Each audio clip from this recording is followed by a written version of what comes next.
Herbal Jews Saval یار پیا بن چکا ہے بہت ہی زیادہ انٹرسٹنگ۔ اس میں ہمیں دکھایا جائے گا کہ پیا جو ہوتی ہے وہ آریار کو دیکھ کر بہت زیادہ حیران ہو جاتی ہے۔ اس بار آریار جو ہوتا ہے وہ کہتا ہے کہ تم آ نہیں رہی تھی یونیورسٹی، اس وجہ سے میں آ گیا، اور میں نے کہا میں انکل کا بھی حال پوچھ رہا ہوں کہ وہ کیسے ہیں۔ اس بار جو ہوتی ہے پیا وہ کہتی ہے ٹھیک ہے میں ان کو بتا دوں گی تم آئے تھے، اور میں ان کو جو ہے ان کی طبیعت کا بھی پوچھ کے تمہیں بتا دوں گی، اور وہ ویسے اب ٹھیک ہے۔ اس پر وہ بگے بھی پکڑ لیتی ہے اور وہ ان لوگوں کو اندر نہیں آنے دیتی، لیکن اس پر لبنہ جو ہوتی ہے وہ کہتی ہے کہ اندر تو آنے تو یار، کیا ہو گیا ہے، کیا فیس ٹو فیس پوچھ نہیں سکتے ہم لوگ انکل کا حال۔ اس پر جو ہوتی ہے لبنہ وہ اس کو اندر تو آنے دیتی ہے، اور جیسے ہی اندر آنے دیتی ہے تو وہ بہت زیادہ ڈر جاتی ہے۔ اس پر آریار جو ہوتا ہے اس کے والد کے روم میں جا کے بیٹھ جاتے ہیں۔ اس پر اس کے والد کو بہت غصہ آتا ہے کہ یہ میری بیٹی کا لڑکا دوست ہے۔ اس پر وہ کہتے ہیں اس کے بارے میں پوچھتے ہیں اور اس کے والد کے بارے میں پوچھتے ہیں۔ اس پر جو ہوتی ہے پیا وہ بہت زیادہ حیران ہوتے ہیں اور بہت زیادہ اپنی آنکھیں جو ہیں وہ نیچے کر کے بیٹھی ہوتی ہیں۔ اس پر پیا جو ہوتی ہے وہ لبنہ کو کہتی ہے تمہیں کیا ضرورت ہے اس کو میرے گھر لانے کی، اب میرے ابا کیا سوچ رہے ہوں گے میرے بارے میں کہ میں یونیورسٹی جا کے جو ہے وہ لڑکوں سے دوستیاں کرتی پھرتی ہوں، تمہیں کیا ذرا بھی نہیں پتا تھا میرے ابا کے بارے میں، اور تم نے پھر بھی یہ حرکت کر دی۔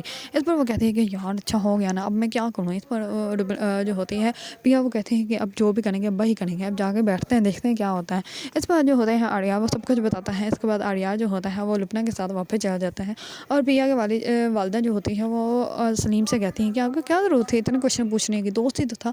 اس پر وہ کہتا ہے کہ میری بات سنا، ہماری بیٹی جو ہے وہ بچی نہیں ہے، جوان ہے، اور ہمیں جو ہے وہ اس کا خیال رکھنا چاہیے کہ کس کے ساتھ دوستی ہو رہی ہے اور کس کے ساتھ نہیں، اور لڑکے کیوں اس کے دوست ہیں۔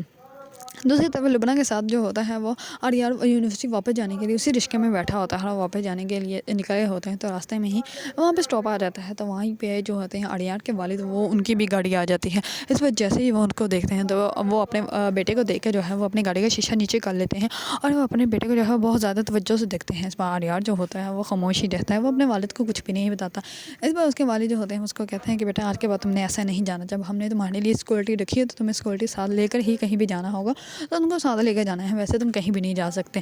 دوسری طرف جو ہوتا ہے ساول وہ آتا ہے سیٹھ کے پاس، اور سیٹھ کے پاس آ کر کہتا ہے کہ آپ کو جو ہے وہ زمین کو چھوڑ دینا چاہیے، وہ زمین میرے کسی عزیز کی ہے، اسی وجہ سے میں نہیں چاہتا کہ ان لوگوں کو تکلیف پہنچائی جائے۔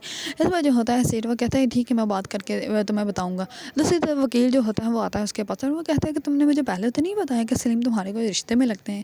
اس پر وہ کہتا ہے کہ میں اب نہیں چاہتا کہ ان کو کوئی تکلیف پہنچائی جائے۔ اس پر جو ہوتا ہے وکیل وہ خاموش ہو جاتا ہے، اور ساول جو ہوتا ہے وہ پیا کے بارے میں بہت زیادہ سوچ رہا ہوتا ہے، کیونکہ وہ کہیں نہ کہیں پیا سے محبت کرنا سٹارٹ ہو چکا ہے۔ اگر آپ لوگوں کو ڈرامہ ساول یار پیا پسند ہے اور اس کے بارے میں نیو اپڈیٹ جاننا چاہتے ہیں تو میرے چینل کو لائک کمنٹ اینڈ سبسکرائب کرنا مت بھولیے گا۔